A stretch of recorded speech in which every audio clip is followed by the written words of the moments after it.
I was like, oh my God, it's so painful, it's so uncomfortable, but she couldn't even move her hand. The doctor said, oh, the baby is distressed. And now again, it was an emergency. It's an emergency case. Everything is changing. People are running up and down. It's like crazy.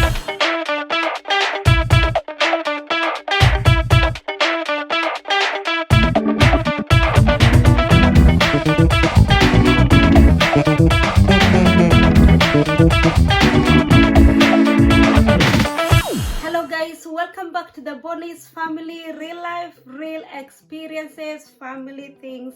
Enjoy. If you're new here, kindly click that subscribe button. It's that red button down here.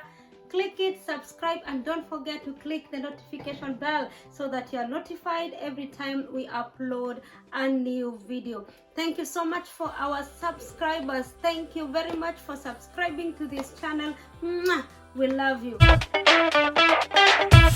In this episode, I'll be sharing my labor and birth experience in the hands of a midwife from hell. That's why we advised couples. It is very, very important, especially for you, for your husband. If you're not married, even for yourself, lay your hands on your pregnancy, and you need to prophesy. You need to speak, because out there are midwives from hell. There are doctors from hell, and you need to pray, because at that moment I thought I am going to die. So here I was. We were in the emergency, and my baby was born through C-section. Oh my God, the baby was gorgeous. My baby was beautiful. She was nearly 4 kgs. She was quite a big girl. And all the doctors were like, oh my God, how did you manage to carry such a big baby? It was so exciting. She's rushed into emergency, and one of the midwife comes and calls me. You know, everything is sorted at the surgery room, and I followed so quickly, and within no time the baby is out. I'm so excited. It's a baby girl, and I was there waiting to cut cord, and they just gave me the opportunity, because that's the thing I was looking for. I have been saying, when we have our children, I'll be there to cut the cord. So I was so excited, and they gave me the scissors, and I cut the cord. What a joy! The first time I've become a dad, it was so overwhelming, and I was so excited. So I thought, hang on, I'll stay in the hospital to help my wife look after the baby.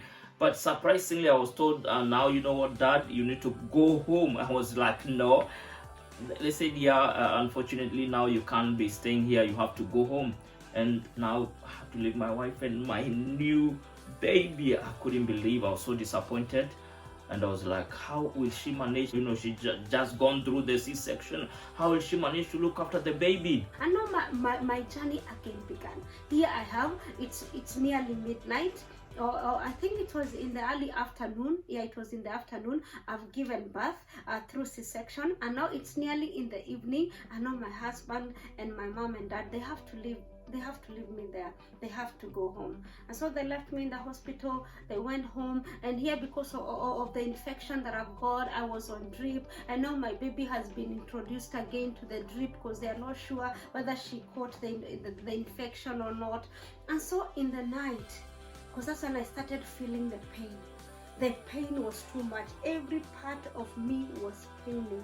Every part, and I didn't want to let go of my baby. I slept with my baby the whole night. Because of the experience, I slept with her the whole night, holding her, because I didn't want to let her go. You know, the experience that you've gone through, and here you have your baby. My God, the joy was overwhelming.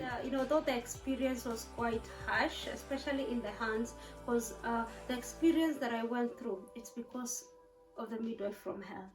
Because if the induction was carried out professionally, I would not have caught the infection in the first place. But by the grace of God, we came through. And one thing, after C-section, because it was the first time going through C-section, and I didn't know what to expect. The following morning, I couldn't walk. And I was like, I started crying. I cried. I was like, oh my God, will I ever be normal again? I always say, like, when I go through C-section, I walk like, if you watch this Terminator movie, the way Terminator will walk, You know, I just feel my whole body. I was in pain. I was like, oh my God, will I ever be normal again? And that was my biggest worry. Will I be able to hold my baby? Will I be able to do, you know, those kind? Will I be able to give myself a proper bath again? Because after that, I couldn't even wash myself. My husband, because my body had gone through quite a lot of trauma. My body had gone quite a lot of trauma. And I bless God for my baby. My husband, thank you so much. He took good care of me. He could give me a bath. He could feed me. Sometimes when I could not be able, you know, sometimes I see women who have gone through C-section and they are able to give themselves a bath. They are able, even some I see they are walking. My God, for me, even walking, I couldn't walk. I couldn't walk at all. But I bless God. Here we are, and my baby is 6 years. My daughter is 6 years old by the grace of God. So let me talk to a woman. Probably you've gone through a similar experience, because as I said in the beginning, I shared this experience in another platform, and the women who have gone through the same experience, the number is overwhelming. I want to encourage you, and if you're pregnant, it is important for you to pray. Remember to pray. Put God first, because if it wasn't for God, we will not have come out of that hospital alive. It is not because the hospital was bad. No, actually, it's one of the best hospitals in London. It's quite a good hospital, but the midwife. So it's good for you to pray that. Remember, the midwife is very important. The midwife is bringing, you know, it's helping you to bring a destiny into the world, and not every midwife has a good heart. So it's important to pray. Even if you get in contact with such midwives, by the grace of God and by the altar that you have raised, that is the altar of prayer, you shall come out. You and your baby, you shall come out. And here we are, encouraging another woman. I want to say that, baby, I love you so much. You're such an incredible woman. I mean, I don't know what to say. You're a superwoman. I mean, I just saw you pull your sprout, you pull everything, and I can tell you guys, I do respect my wife, but I won't believe this day the respect went even more higher when I saw her go all through that ordeal, and she came out strong, and I was like, wow.